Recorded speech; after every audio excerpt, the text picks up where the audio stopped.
Hi, I'm Joe, and I'm the social media assistant here at Hollr. And today I'm going to be talking about what it. Hi, I'm Joe, and I'm the social media assistant here at Hollr. Today I'm going to be talking about what it was like for me growing up as a part of the LGBTQ plus community here in Cumbria. So before I ever came out as bisexual, I always knew that I never really felt the same way as everybody else did. I felt that the way that I felt towards people wasn't really a shared experience amongst everyone. But before I came out to anyone, I wanted to make sure that I accepted myself for the way I was and kind of knew the way I was feeling before I told anybody else. So I think being raised in like I suppose the era of social media being exposed to YouTube and Instagram, it kind of helped me find people who displayed the same feelings that I did that weren't necessarily in my local area. I don't think Cumbria has ever been a super diverse or tolerant place, especially West Cumbria specifically.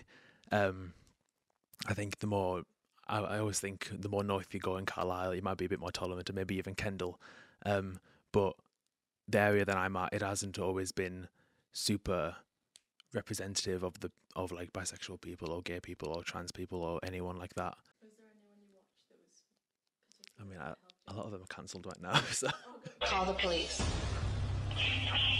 We need to call the police. so I was gonna say like Shane Dawson and stuff. Yeah, but I didn't want to. I didn't want to say that if that's like is that cancelable.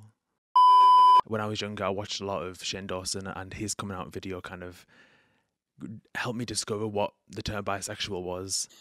I am bisexual. I didn't really know what it was prior to that. And I think even watching allies of the community like Jacksepticeye or Markiplier, I think people like that really helped me kind of find a place and know that there's people who aren't like me, but will still accept me for who I am out there. And that kind of really helped me come to terms with the way that I feel. And I think the more I came to accept that, the more comfortable I got with it, the more I started to realize, okay, I think I'm ready to tell people.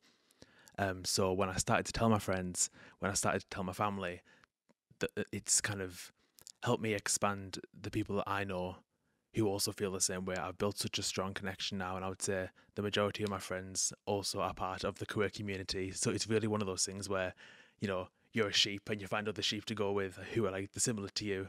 Um, and yeah, you all kind of flock together. Yeah, I think that idea of being you're different or like people seeing you as different and kind of seeing you that way only is like a big part of like secondary school culture almost, especially I think lad culture.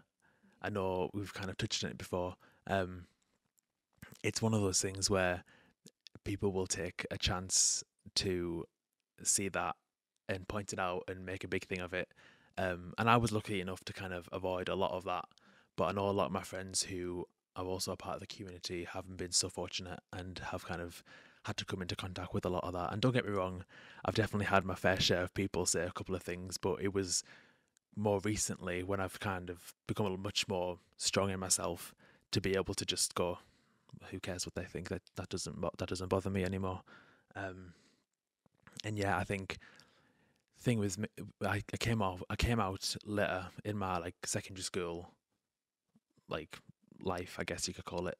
Um, and that kind of for me that was the right thing to do because I was nowhere near as confident as where I would like to have been, um, to be able to handle myself, put myself out there, if that makes any sense. Was there a process of getting more comfortable with yourself and being able to say, actually, this is who I am and I don't care? Or was it just something you've strengthened as Yeah, you've gotten older? I think it's kind of both the strength I've gotten as I've gotten older, but also the more I told people, the more I started to be like, okay, well, that's just who I am. And if they have a yeah, if they have a, you're literally manifesting.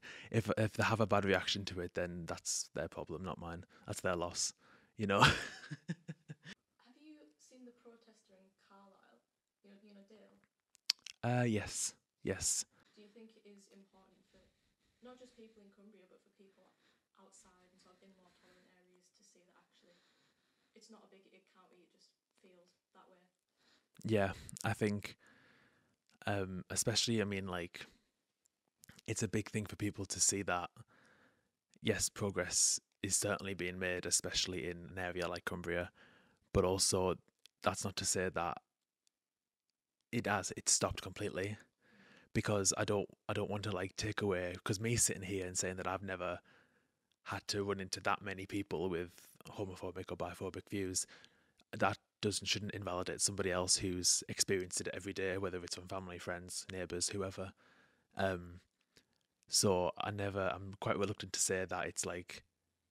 I mean, I think anyone would be quite reluctant to say that it's like getting better, because I mean it is, but like it's not. How do you measure that? It's not perfect. Yeah. Yeah. How do you measure that? Because everyone's experience is so different. What sort of things do you think would promote sort of more diverse and tolerant county being? I think a lot of it is to do with school culture. I think a lot of it, when I think of like, I have a very specific image of like a homophobic person in Cumbria, and I think a lot of people do. So I think kind of tackling it in schools is kind of like, I think, the way forward to be able to prevent it like happening, and like those thoughts maintaining later in life. And it can also kind of help not just develop the person who's being homophobic or biphobic, but also the people who have been attacked by it primarily, because it helps them kind of not have to put them at the forefront of it at such a young age. If you could say one thing to little Joe that's sort of questioning himself and his place in the world, Yeah, what would that be? I'd say get over yourself. You're going to figure it out one day. So just calm down. Just calm down. And it's interesting to hear that you didn't meet much hostility. I mean, a lot of it, like I said, when I came out, I was quite determined to make sure I was in a safe space. So I did a lot of research myself, and a lot of like, kind of like testing the waters with people before I told them. So I was kind of surrounded by a good group before I kind of came out. But a lot of it, so when I did come out, a lot of people were just like, oh, okay, that's fine. But then as I've gone through it, and as I've kind of lived my life a bit more, I've definitely encountered some people. But I think because I was introduced to like such an accepting environment in the first place, You deserve. I know I deserve that. So it's like, well, why would you talk to me like that? Get away from me. Yeah. She's an icon, she's a legend, and she is the moment. Now, come on now. Oh, my phone. I'll try and slow down. Oh my god, can I do that again? You can just cut out all the breaks that I've got. Before I came out, hold on. English is not really my strongest subject. Of course. Well, does that all sound alright? Does that sound alright?